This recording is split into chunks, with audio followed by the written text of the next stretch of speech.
काफ़ी सारे बच्चों को ऐसा लगता है कि कॉलेज में रैंक लाना, कॉलेज में अच्छा सीजीपीए लाने के लिए 12 से 16 घंटे तक ऑलमोस्ट पढ़ाई करनी बहुत ज़्यादा ज़रूरी है। हर रोज़ क्लासेस अटेंड करना ज़रूरी है।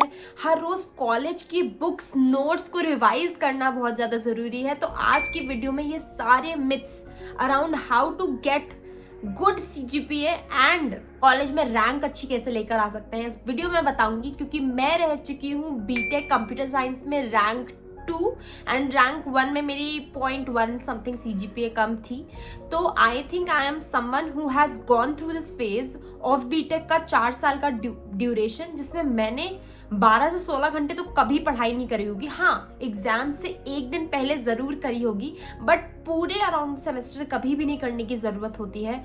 तो जो भी बच्चों का ये मिसकंसेप्शन है कि हमें 12 से 16 घंटे तो पढ़ने की बहुत ज़्यादा ज़रूरत है अच्छे मार्क्स या अच्छे सीजीपीए क्रैक करने के लिए, देखो JEE Mains and JEE Advance, इन सारे जो कॉम्पिटिटिव एग्जाम्स है इसके लिए ज़रूर पढ़ने की ज़रूरत है। बट कॉलेज में कहीं ना कहीं ये वाला जो टैक्टिक्स है, जितना ज़्यादा पढ़ोगे उतने ज़्यादा मार्क्स आप लेकर आओगे, ऐसा बिल्कुल भी नहीं है। अगर आप इतना टाइम डाल भी दोगे ना, 12 से 16 घंटे, इतना टाइम में वो आउटपुट नहीं निकल सकता जो आप शायद बहुत कम ड्यूरेशन में लेकर आ सकते हो। तो मैंने जो टैक्टिक्स यूज करी थी वो आज की वीडियो में मैं प्रॉपर्ली अच्छी तरीके से सब कुछ शेयर करने जा रही हूँ। मेरे सीजीपीए आया था 9.19 सीजीपीए। मेरे बीटेक के पूरे कोर्स में अराउंड 1000 स्टूडेंट्स थे एंड केवल कंप्यूटर साइंस की बात करें तो 250 से 300 स्टूडेंट्स थे एंड उसमें मेरी रैंक 2 आई थी 9.19 CGPA. And in this video I am gonna reveal how did I study, मैंने पढ़ाई कैसे करी थी, क्या मैंने पूरे सेमेस्टर पढ़ाई करी थी या फिर सिर्फ एक दो दिन पढ़ाई करी, या क्या करती थी मैं। एंड इस वीडियो में हम वो सारी चीज़ें जानेंगे। So let's get started. तो असल बात तो यह है कि मैं बिल्कुल भी 12 से 16 घंटे या बोलो 17 से 18 घंटे कभी भी नहीं पढ़ती थी।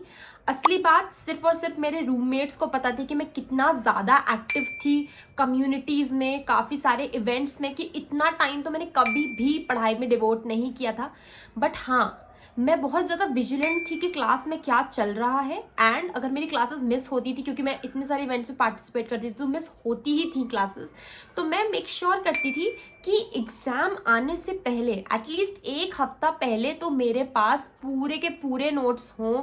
एंड अच्छी तरीके से, जो बच्चा क्लास में काफ़ी अच्छे से नोट्स बनाता है उसकी मैं फ़ोटोकॉपी करा लेती थी।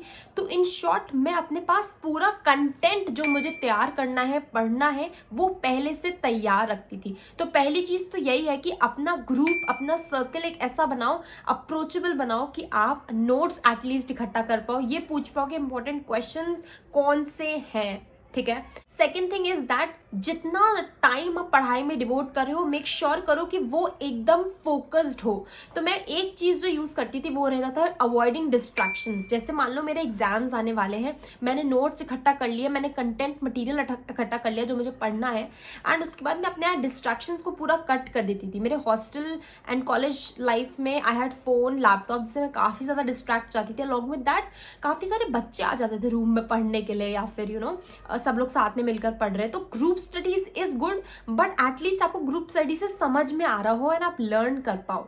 ठीक है, ग्रुप स्टडी करो पर एक अमाउंट ऑफ सेल्फ स्टडी जरूर करो। ठीक है।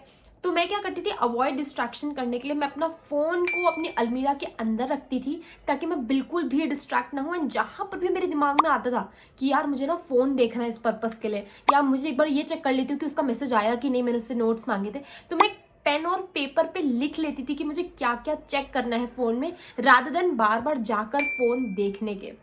तो आई थिंक ये मैंने एक टैक्टिक यूज़ करी थी जिससे मेरा बहुत ज़्यादा हेल्प होती थी, क्योंकि जैसे ही आधी घंटा पढ़ाई किया तुरंत दिमाग में आता था कि यार उसको मैंने टेक्स्ट किया था, उससे मुझे नोट तो चाहिए ही, तो मैं एक बार फ़ोन देख लेती हूँ, है ना। इसको अवॉइड करने के लिए मैं एक पेन और पेपर पे लिख लेती थी कि मुझे फ़ोन में क्या क्या देखना है। एक बार मैं जब अपना काम, अपना जो भी मैंने अलॉटेड टाइम दिया हुआ है उसको कंप्लीट करने के बाद, एंड उसके बाद ही जाकर मैं फ़ोन को चेक करती थी और वो सारी चीज़ें निपटाती थी। तो अवॉइडिंग डिस्ट्रैक्शंस बहुत ज़्यादा अच्छी टेक्निक है। आई थिंक मेरे पेरेंट्स ने एक मुझे कहानी भी बताई थी। में क्या होता है कि किंग होता है जो कि किंगडम पूरा जीत के वो वापस सेल कर रहा होता है अपने किंगडम की तरफ। तो क्या होता है, जब वो सेल करता है नदी से तो एक आइलैंड पड़ता है, उस आइलैंड में लोग उसको बताते हैं कि जब आप यहाँ से यहाँ पर जाओगे, बीच में आइलैंड पड़ेगा, उस आइलैंड में बहुत ही मधुर आवाज़ आएगी। वो आवाज़ इतनी ज़्यादा अच्छी होगी कि आप उसकी तरफ अट्रैक्ट हो जाओगे और आप कभी अपने किंगडम पे पहुँच ही नहीं पाओगे। ठीक है, अब जो किंग होता है वो क्या करता है कि वो सेलर्स होते हैं, उसके साथ बहुत सारे क्रू मेंबर्स हैं ना, तो वो उनको बोलता है कि आप सब अपने कान में कुछ फिट कर लो ताकि आपको बाहर की आवाज़ ना हो। एंड वो बहुत क्यूरियस होता है जानने के लिए कि कैसी आवाज़ है, क्या होता है, क्यों ऐसे हम लोग डिस्ट्रैक्ट हो जाते हैं। तो वो क्या कहता है, वो कहता है कि मुझे एक जगह पे बांध दो। ठीक है, बोट पे ही सेल, जहाँ पे वो लोग सेल कर रहे होते हैं उस बोट पे ही, वहाँ मुझे एक बांध दो एंड मैं चाहे जितना बोलूँ कि मुझे खोलो, तुम लोग मुझे खोलना नहीं।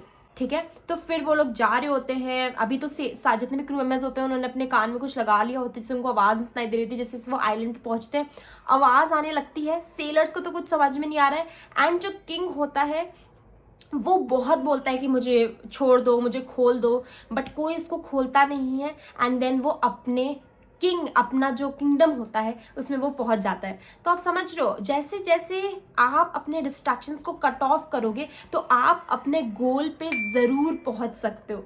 ठीक है, यही सेम चीज़ मैंने अपने क्लासेस, अपने कॉलेज एंड अपने पूरे कॉलेज टाइम में यूज़ करी and which was very very very effective. तो ज़रूरी नहीं है कि आप 12 से 16 घंटे पढ़ो, बट ज़रूरी ये है कि जितना टाइम आप अलॉट कर रहे हो वो आप बहुत फोकस्ड पढ़ाई करो, अवॉइडिंग ऑल द डिस्ट्रैक्शंस।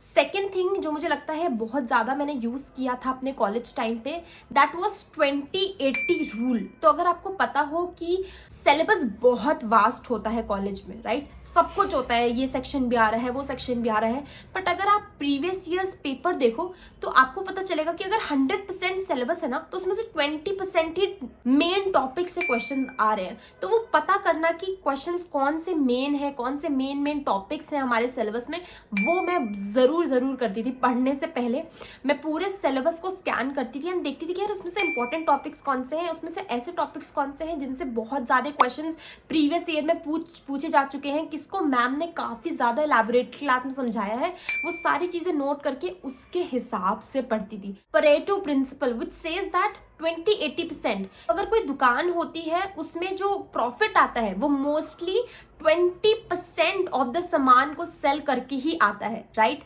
तो सिमिलरली जो हमारा सिलेबस होता है, नो डाउट वो 100% होता है, बट जो हमारा क्वेश्चन पेपर होता है ना वो सिर्फ 20% ऑफ द सिलेबस, जो भी इंपॉर्टेंट टॉपिक्स हैं उसी से ही पूछे जाते हैं। तो ये बहुत ज़्यादा ज़रूरी है कि आप उन टॉपिक्स को समझो कि वो टॉपिक्स कौन से हैं एंड उसको पढ़ो।